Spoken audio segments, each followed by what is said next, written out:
307. People say the Appalachian Mountains are old. Not just old like trees or rocks, but old like they remember things, like they watch you back. I didn't believe that before my sister went missing. 3 years ago, my sister Mara ran into the woods behind her house. That's what the police said anyway. It was late fall, the kind where the fog sits low and the trees look like black fingers clawing at the sky. One minute she was arguing with my parents, screaming that she heard something calling her, and the next minute she slammed the door and vanished into the forest. They searched for weeks. Dogs, helicopters, volunteers with flashlights calling her name until their voices broke. Nothing. No footprints, no blood, no torn clothing. Eventually, the story changed from missing to presumed dead. Then, 2 years later, she came back.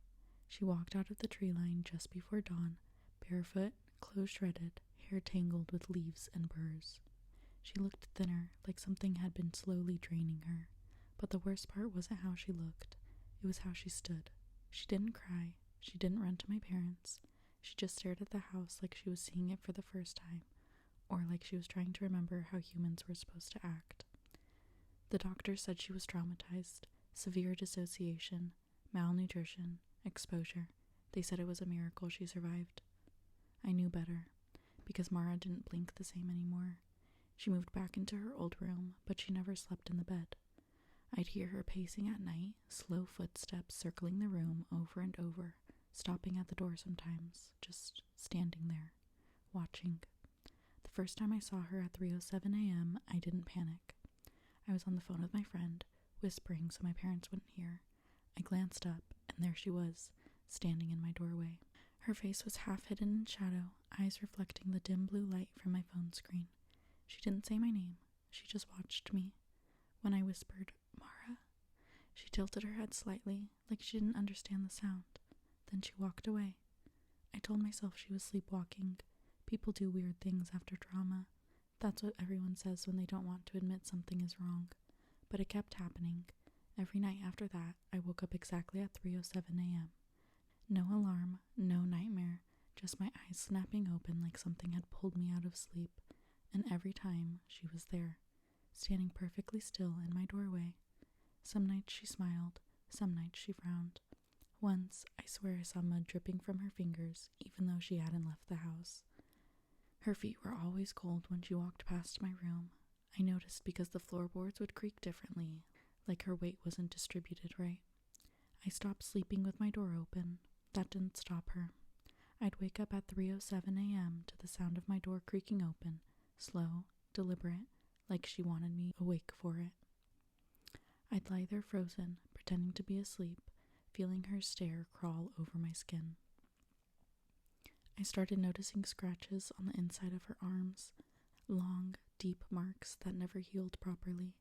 When I asked her about them, she just said, "They don't like it when I forget." "Who?" I asked. She smiled again. "They don't have names."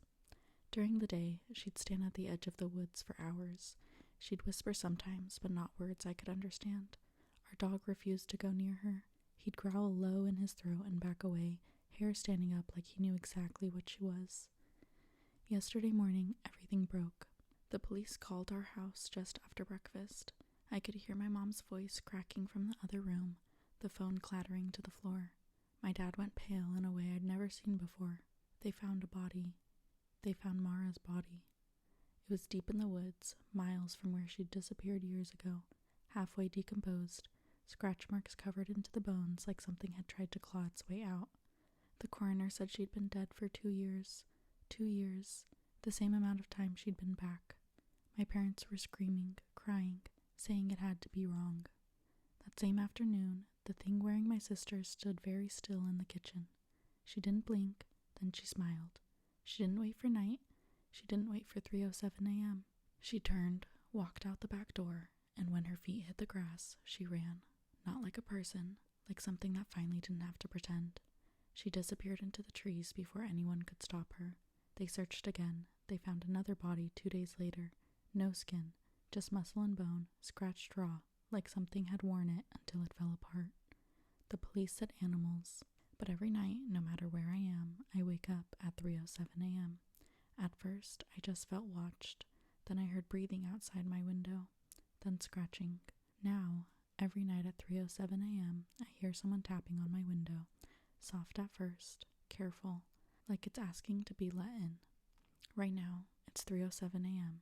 The tapping is getting harder, and whatever is outside remembers my name. About 2 weeks after my grandmother had died, I was home alone and I started to get a weird smell. It smelled like cigarettes and perfume, which wasn't me because I don't smoke cigarettes and it's not the smell of my perfume. It smelled exactly like my grandmother. It smelled like her perfume, and she was an avid smoker throughout her life. I was sitting on the couch and I smelt it and I couldn't see anything, but I could feel it, and I started walking with the smell because it felt like it was guiding me. I don't know how I knew where to go, but I did, and the smell remained. Then it led me to my basement and down the stairs, and then the smell completely vanished. It wasn't scary per se, but I didn't connect that it might have been her until a couple months ago, though this happened a couple years ago. Back when I lived in Boston, Massachusetts, my family and I lived in an apartment. One day, my cousin came over, and my siblings and I decided to go out with my cousin to the backyard. I ended up getting bored and went to the porch of our apartment, and that's when I saw my neighbor and his daughter, who was a newborn. I said hi to him, but something was off about them. They were bruised up with fresh blood dripping from their faces, but I didn't want to be nosy, so I stayed quiet.